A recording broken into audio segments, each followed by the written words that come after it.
don't be afraid. Don't be scared. Be open to opportunities that may come your way and may be different than what you were expecting, because sometimes those opportunities will lead you in unexpected places where you learn and you'll get better no matter what. And you will find things about yourself and things that you may love that you weren't expecting in the first place. Stay informed. Don't be afraid of the new tools. Don't be afraid of things changing. Things change all the time. The world changes all the time. We've always managed that.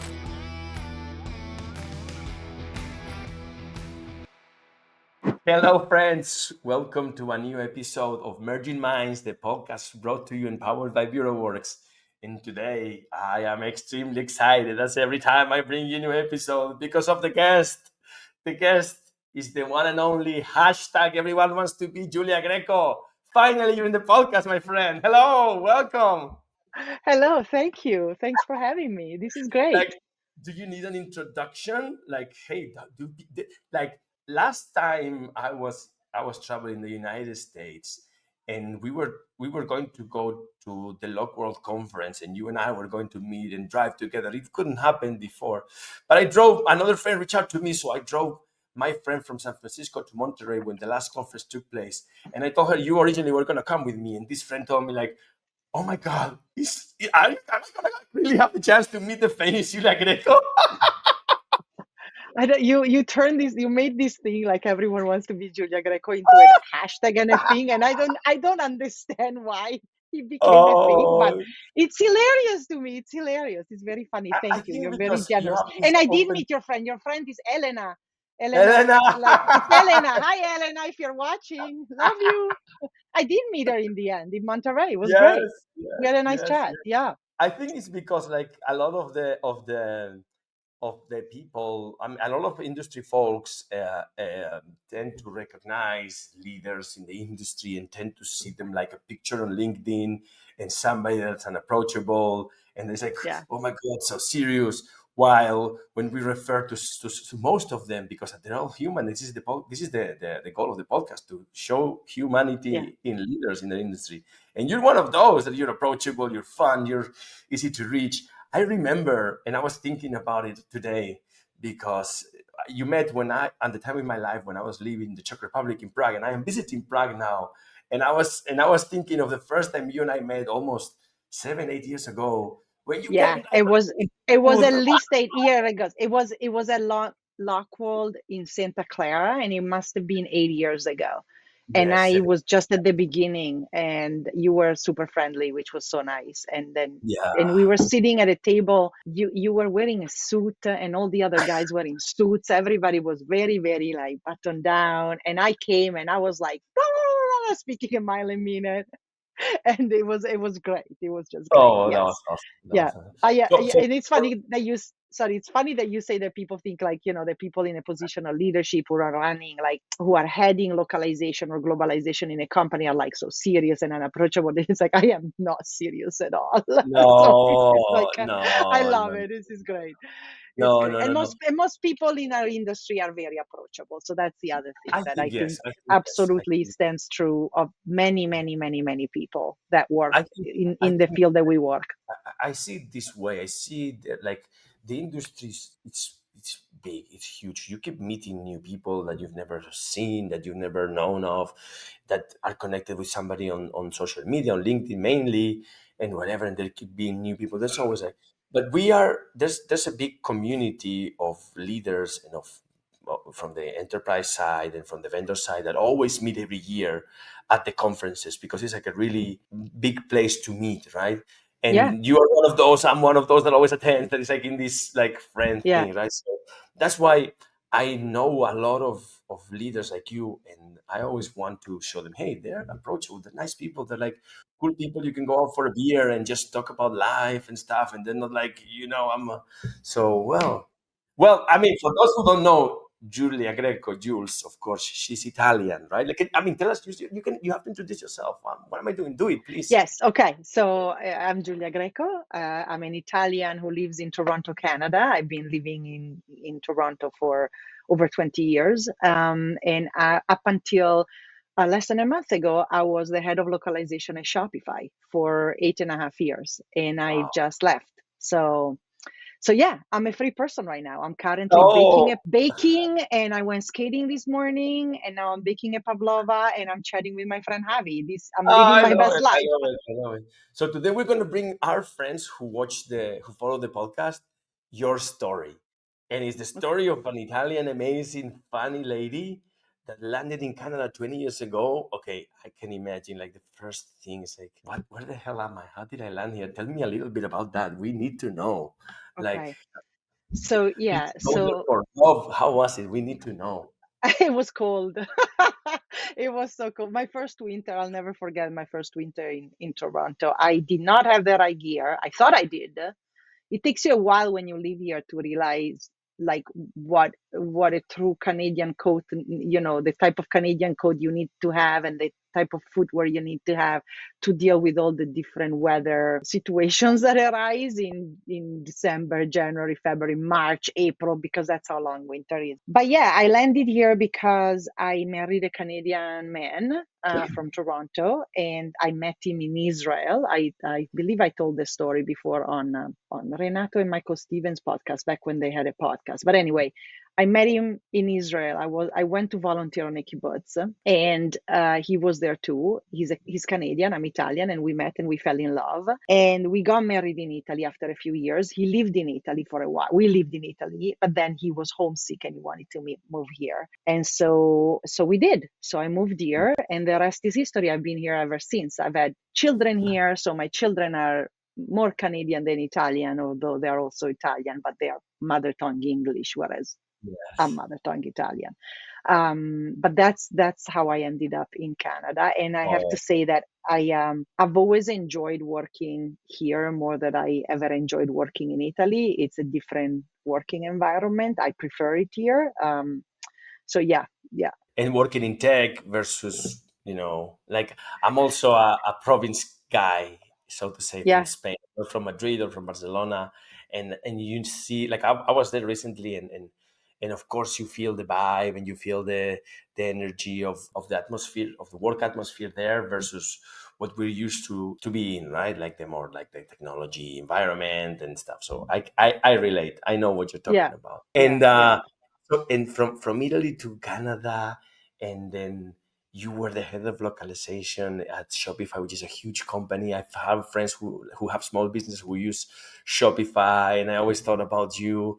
But before you enter the Shopify over 10 years, over 8 years ago, like had you had a profession in localization before, or did you just like stumble upon it like most of us? Like how was Yeah. it? How was that part? Yeah, so I've done many things in my life. Like I like to say I'm a wearer of many hats. So I did study to be a translator and interpreter. That's Okay. my education. Yes, I'm a simultaneous interpretation was actually my thing. I was more drawn by interpretation than translation because guess what? I like to talk. Would you? That's why I told my friends today. I told Julia before we started recording. We will only take it to 25, 30 minutes. That's right. That's right. Because if we don't give ourselves limit, Javi and I, we're gonna be here till nighttime, like for sure. So I was an interpreter, but I have I have my degree in translation and interpretation. But then when I moved and I worked as freelancer for many years, it was a long time ago in Milano, Italy, which is where I'm from. And then when I moved to Canada, I quickly realized that there wasn't that much work because the majority of the work for freelance translators and interpreters is in Montreal, not Toronto, and I'm in Toronto, and it is with French and not my language pairs were Italian Italian and English, English Italian. I do speak French, but French is my third language. I'm not as fluent in French as I am in English, and I wasn't comfortable really. There's a rule that you need to work with your mother tongue and then your target language. My target language was English, not French. So anyway, I didn't feel very comfortable doing that. And the other thing was, whenever there was a little bit of work in Italian, it was with the old Italian community of Toronto, who is made of people that came in the 1950s here from southern Italy, and they mostly speak their dialect. It's not Italian. It's an Italian dialect from Yes. Sicily or from Calabria, or one of those places. And I'm not from those places, so I don't understand their dialect. So yes, they are Italian, I'm Italian, but we're actually not speaking the same language. So I found myself in a hospital being an interpreter for a lovely elderly lady who needed to have an interpreter to communicate with a doctor. I could Okay. translate what the doctor was speaking English. I would translate in Italian. The lady was a little bit confused because she wouldn't understand proper Italian.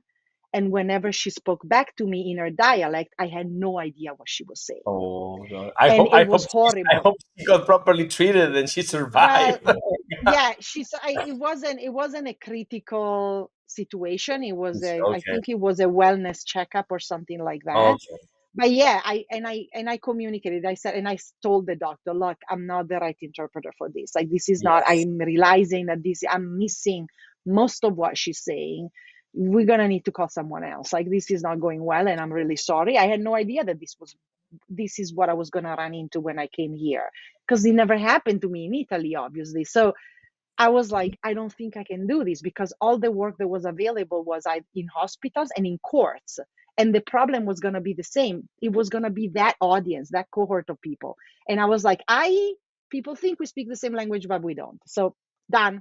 So I ended up doing other things. And I worked, first I went to work for a beautiful high-end Italian furniture store, because they Okay. wanted someone who could, With an manage.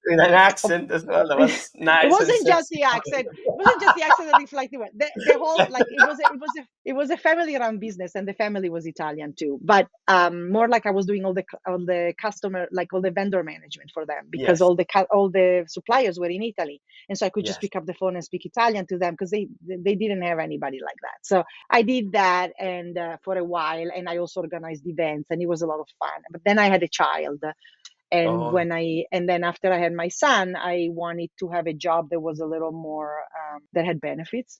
Simply put, yes. I needed benefits, and so I went to work for CBC, Canadian Broadcasting Corporation. It's like the Okay. BBC, but it's a Canadian equivalent. CBC is an institution, and I was like, I just wanted a normal job that gave me benefits, because I was in a time of my life when that was important to me. And so I went to work for a little. I started as executive assistant to a VP, a guy who was doing marketing for radio, I think, and he was francophone, so there was the aspect of, like, there was always a little bit of an angle with my languages, right? I was like francophone, I can speak French. He was Yeah. swearing a lot in French. It was very funny, in French Canadian, actually, like, And then really really take us amazing to swear when you words. started. Take us please to when you started on in Shopify, Okay, because so anyway, you yeah, started fast forward, blah blah blah. I had fast another forward. child. I did other fast forward. I applied. So I did a bunch of marketing things through the Yes. years before landing in Shopify, and Yes. I wasn't happy anymore. And I felt a pull to go back into the languages. I was like, I want to go back to my origins. I want to go back to what I studied for, what I used to do. There's gotta be a way. And so Yes. I had set up this Google alert on my email, on my secondary or tertiary emails, that would send me like openings in companies. And one day I see, and they were always like so super inconsequential for me, like looking for a translator in Bengali or whatever, like just things that are completely like, I'm like, delete, delete, delete, delete. And then one day I see Italian translator Shopify. I'm like, wait a minute. That's So interesting. that's how I got in. I got the job for From Italian translator, translator, from then you help translator. building the Italian part of the localization Yeah, program, yeah, and then like I want to know the challenges and how did you grow up to be the leader there? We want to know yeah. how you do this. Tell Well, us. so yeah, I mean, it was a company that was in huge growth mode. Yes. Initially, when they hired me, they hired a little team, and they called it the translation team, and they were focusing on the usual languages that companies start with, so FIGS and Brazilian Portuguese. They Mm-hmm. didn't even have Japanese yet, so it was like, and they thought, if we get a bunch of translators, they can translate the blog into these languages, FIGS and Brazilian Portuguese, and we're gonna get more leads. It was a top of the funnel play from the growth department, so growth, which is part of marketing. And immediately within 1 week from starting, as soon as onboarding was finished, it became apparent to me and my colleagues were, the Brazilian one, the Spanish one, the French one, etc., that we weren't just translators. This was like a much bigger job because Shopify was still functioning very much like a startup back then. And so everybody wore many hats. And so, yeah, we were doing some translations, but we were also basically setting up the whole localization program that didn't exist. And I was the editor in chief of the Italian content marketing pipeline. I was helping with the partnership program that was basically didn't have a dedicated person. There was a person for the whole Europe. And so Mhm. I took on the Italian side, whereas, my Spanish colleague took on the Spanish side, because it's like we could see how there was a need. There were all these gaps, all these like void that just needed to be filled. And we just grew the market from the ground up, like through Yeah. translation, through localization, through content marketing, through Your business development. marketing, your we oh wow. yeah we did growth things. We partnered with we were in the growth department, so we would chat with the SEO team and do all the SEO in our language, and then we would talk to the email marketing little team that sat just at the next table, and we would figure out how to do some email marketing campaign specifically for that geo and stuff like that. It was super exciting. It was a lot of work. It was just every day you would just wear so many hats. and Tell me. and Nice. I really like that startup environment and that it's like fun. early stages. It's fun, right? It's fun. It's fun. It's challenging, it's fun, but I know your personality. I know you for many years, and I know myself as well. And I know it's fun for people like you and for me, but for others that have challenges like, hey, like communicating with customers or like pitching customers, etc., etc. Like, tell me how you help some of those colleagues back then getting started with those things you were doing.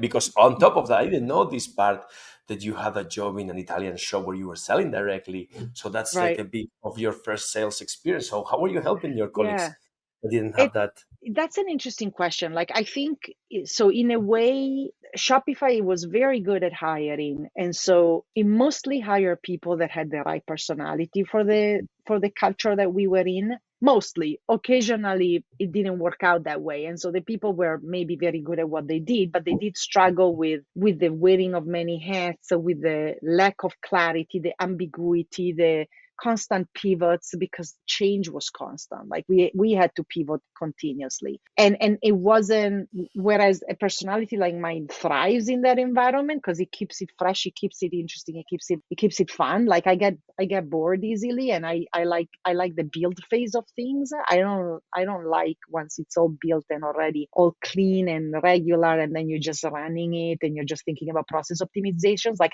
I can do that, but it's not where I'm happy.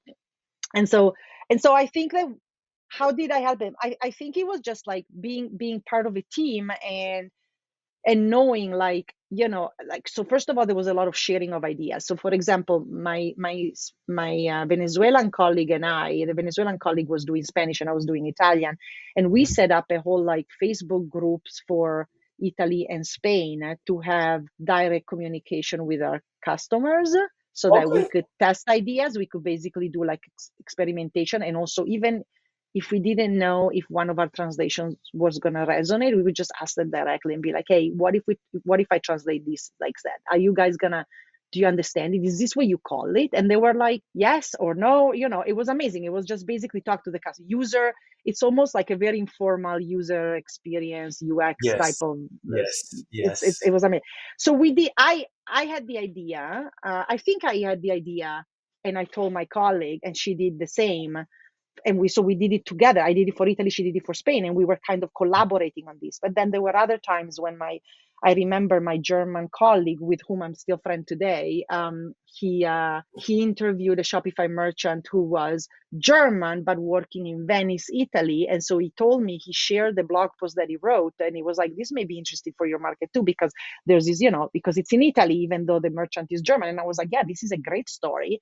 And so we Right. would just reuse each other's content, because we were also producing a lot of original content in language that didn't exist in English.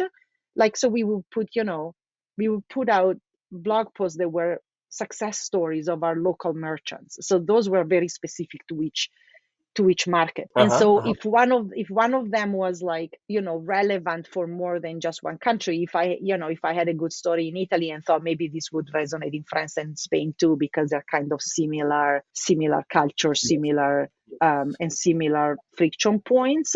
And so we would always like just share stuff like that, and then we would translate. I would translate directly from the German into Italian, edit, tweak it, make it more localized, and publish it. And so we had more content to pull on, not just the English stuff that was done basically from headquarters, but this whole other original, just very, very grassroots, There was, for being a startup environment, there was a lot of collaboration internally. There a lot was of collaboration. Yeah. a lot of I mean, we cool weren't, moments of, yeah. like I We remember. weren't technically a startup, but we were Yes. operating with sort of that mentality. Okay. Yeah. So of the Yeah. mentality, that is cool.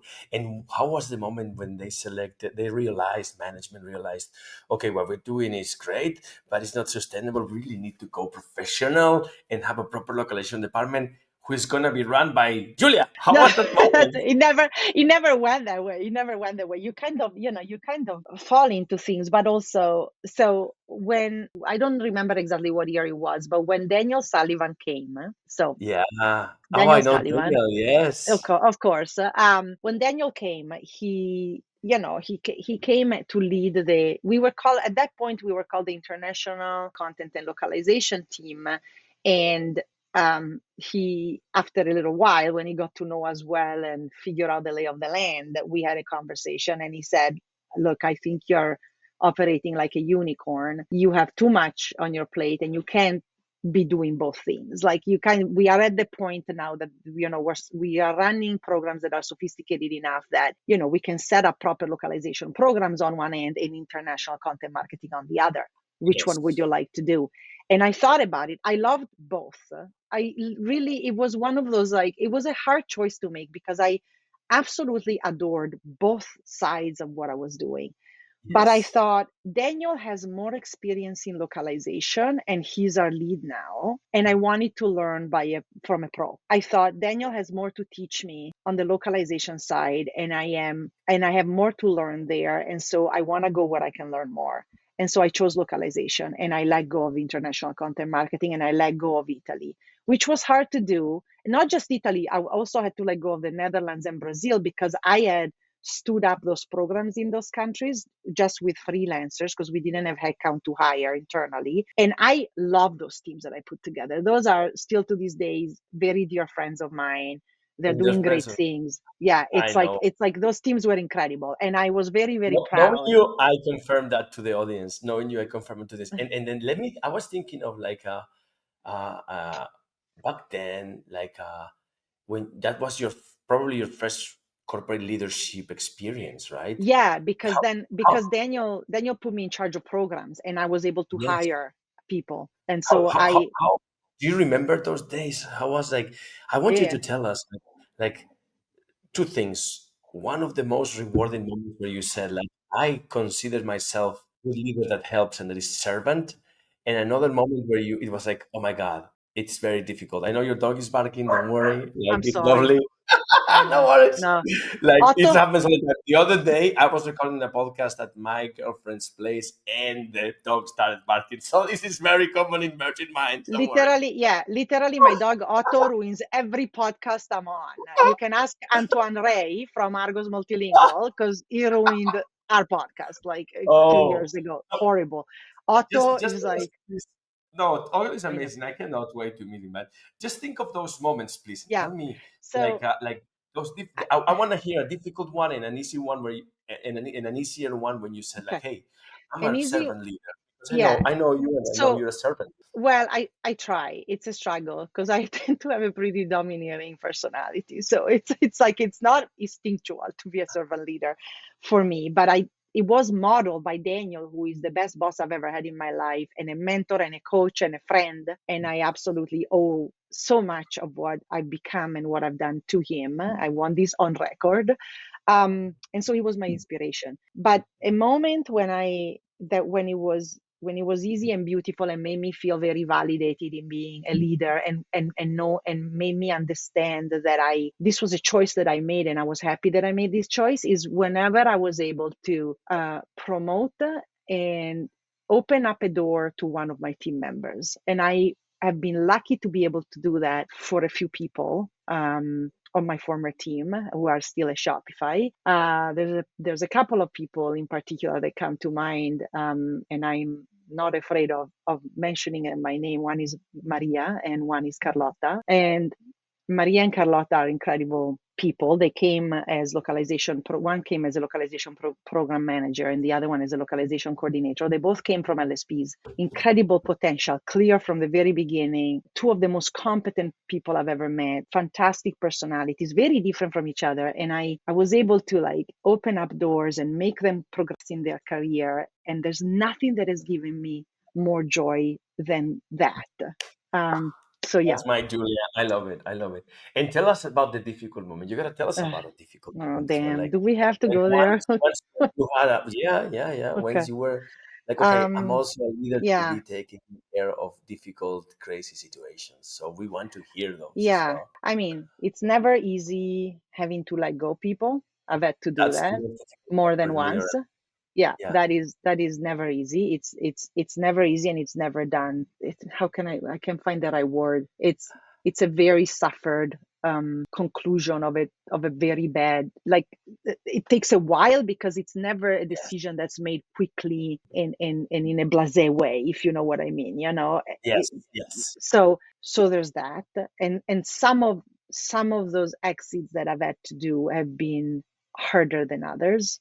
Some of the exits that I've had to do, I didn't necessarily want it to do them. And when you're in a position of leadership, sometimes you're not given the choice. And so then that will take me to the next really hard thing of being in a position of leadership is the cognitive dissonance that you sometimes feel when your values are no longer aligned with the values of the company you're working with, or the values of the leadership of the moment in the company where you're at. And it's a particularly dark place to be when you Mm. feel that you're being asked to operate in a way that you actually sit there and think, can I do it? But the question is not, can I do it? Is actually, do I want to do it? Do I Do I want to want be that person? Do I want to work this Yeah. way? Do I want to fall in line? Do I want to live? Do I want to, can I look at myself in the mirror every morning and be proud of who I am? And when that answer is no, then you know that it's time to move on. Because Oh, because because it's gonna make you sick. Because living with the cognitive dissonance for too long eventually will have bad consequences for you as a human being. And I found myself in that situation in the past year, and it was really, really not good. So at some point, and I think I didn't realize, and I should probably have told myself, you need to go sooner. Rather than let it drag on. And the past few months were not good months, they were not happy months for me in the yeah. company, absolutely not. And my team knows it. My team, I Yeah. still call them my team even though they're not my team anymore. They're their own thing now, but Oh, Giulia, they that's will lovely. always be my team That because I speaks love them. about the quality of human quality you have. I'm happy to be your friend, Giulia. Thanks for that. Oh. And so what is next? What are you thinking of doing next? So I'm taking a little bit of time to explore. I'm taking a class. It's called Grow Class. It's all about growth, because I Yes. was for 6 out of the 8.5 years I was in the growth department at Shopify, and so I kind of dabbled in growth and I understand it. But there are some parts I have some knowledge gaps, and I wanted to fill them in and get better. And I'm also thinking I want to move more toward international growth and international expansion. And I don't want to focus just on localization, which feels a little too small for me right now, especially given what's happening out there in the world with AI and everything, which is interesting. And I have thoughts about that. We don't have time to talk about it, but I think that localization is a smaller thing than just thinking more holistically about what it takes for a company to go international. And that's where I'm interested. So I'm having That's some where you conversations with people, Yeah. and I don't have anything concrete yet, but I will soon, You hopefully. Yeah, you're gonna bring, like, by the way, for those watching, we're recording in late January 2025. So maybe somebody sees this in 6 months and is like, "What the hell did she say? She's leading a localization team in another big company." Because Maybe. I know how, like, how there's always like twist plots and all that stuff, right? And it's like suddenly you were interested in something, an opportunity pops up, and you say like, I cannot let it go. No, so Yeah. it's Yeah, there's good. also that. Yeah. Yeah, And keeping and myself I open. am sure that in any project you go, you are, and you've shown a lot of empathy towards teams, towards people that you've heard, that you've worked with.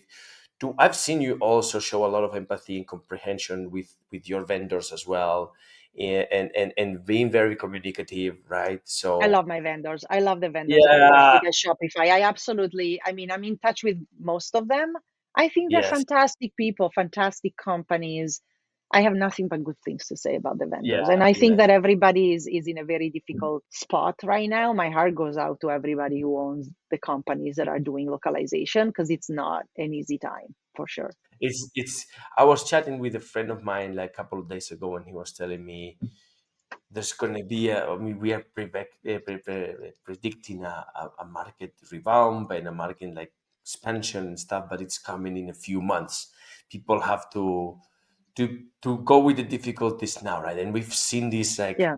I remember other times like this, so to say, uh, when the pandemic started, where nobody knew where it was going, and then suddenly like it went Yeah. down. The moments, remember when AI first came in, people were super scared with the layoffs, and then the companies. But I know it's probably a so to say uh, I don't know what to expect time, so to say, right? So Yeah. to call it in a way, I no? can tell you that what I realize is that um and maybe this is the last thing because I know we have to wrap it up, but like I want to be more intentional with how I spend my time and with whom I spend my time. I want to be working with I ideally, and this is a dream, I think a lot of people probably feel the same way. The dream would be to work for anything or anyone who makes the world a better place rather than a worse place. So I'm gonna maybe lower the bar a little bit, because in this economy, baby, you kind of, you gotta take what you can get. But I would like to work for someone or with someone who at least doesn't make the world a worse place. Yes, And I'm just that's gonna leave it at that. It's like, that's great, and that right? defines you. That's beautiful intentions, my friend. Thank you for sharing this. And the last question I have for you is like, I need you to tell us, and we're still in I would say in the first, like in not I don't want to say in the middle of our careers, midlife, yeah, because we're about the same Oh, age, I'm but. definitely past midlife, Avi.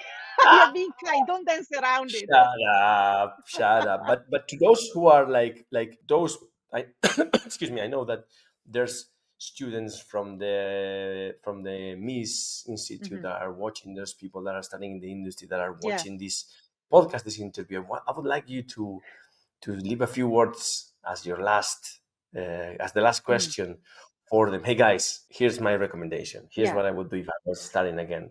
Okay. Because This like is if always the something mountain that I is feel like, here, the top of yeah, the mountains here, we're like here, yeah. and students like starting there, right? I, So I what think are we?